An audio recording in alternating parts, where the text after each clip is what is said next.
Here's my review of Once Human, a new horror-themed looter shooter. I came across Once Human while watching an upcoming games compilation video.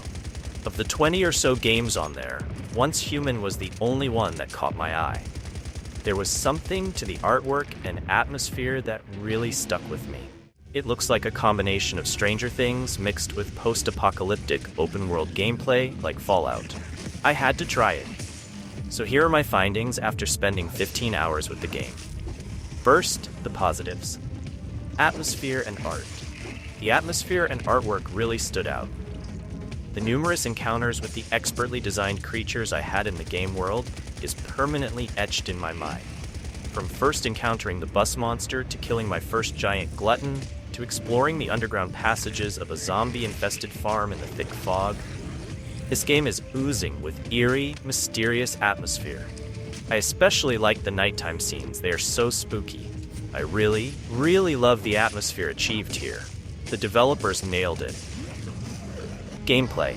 Once Human utilizes a standard looter-shooter RPG game loop.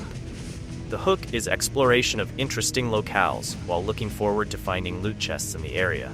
Then, after completing several goals, you are presented with unique boss fights. After gathering materials and parts from enemies, chests, and the environment you just explored, you can then craft and upgrade stuff at your base. Rinse and repeat. This game loop has always worked, and I like it. The graphics. The eye candy just adds tons to the atmosphere.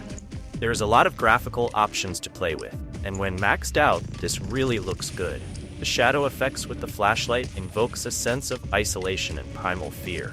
Reminds me a lot of Doom 3, complete with the jump scares. Just wait till you encounter the Scarecrow.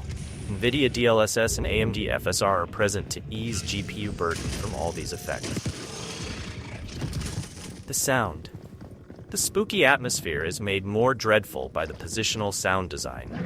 The groans of zombies, the shrieks and roars of the monsters, to the battle rattle of your weapons, everything is satisfying. Then the situational music blends everything together. Base building. In other games like No Man's Sky, I really don't like building a base. But here in Once Human, I spent hours building and furnishing my house. It was really enjoyable. This is a big positive for me because I really hate the building mechanics in other games. Here it is not just enjoyable, it really fits in with the context of a survival horror game because monsters will attack your base once you process a certain resource. Game economy. Although there were several in-game currencies, I never felt like I was being pushed to buy premium currency or gear during the playtime and player level I reached. It did not feel like a play-to-win game, which is a very good thing. As for negatives, these are the only ones I found. Lack of optimization. This game is really hard on the GPU. I could not play full 60 FPS in 4K with my 3060 12GB GPU. The highest it could muster with tweaked settings was about 45 FPS. I could play at 60 FPS in 4K with DLSS balanced only if I used lossless scaling frame generation. The devs should make optimization a priority. A lighter load will bring this wonderful game to a wider audience. AI. The monster AI needs a lot of improvement.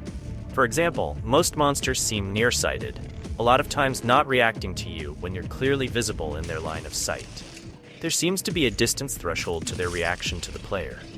Most also seem deaf, again not reacting to the noise you or your weapon made. They should also react when you shoot their buddy standing right next to them. Another needed improvement is in pathfinding. A lot of enemies get stuck in the environment, making even high-level monsters easy to kill. However, these criticism does little to affect my feelings for the game, especially considering how new it is, because all these can hopefully be fixed in a future patch. Temporal anti-aliasing.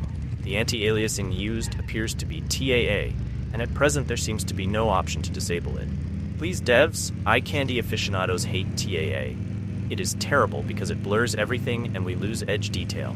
At least give us the option to disable it, or let us choose another form of anti-aliasing like FXAA or MSAA. Verdict. This is a mighty fine game. As a fan of Stranger Things and open-world shooter games, this really got me hooked. What is surprising is that it is free to play. If you like spooky and atmospheric looter shooters, definitely try the game. It is really one of the best free-to-play games currently out there, with both single-player and multiplayer option. Please leave a like and subscribe for more reviews of great-looking games. Have a great day.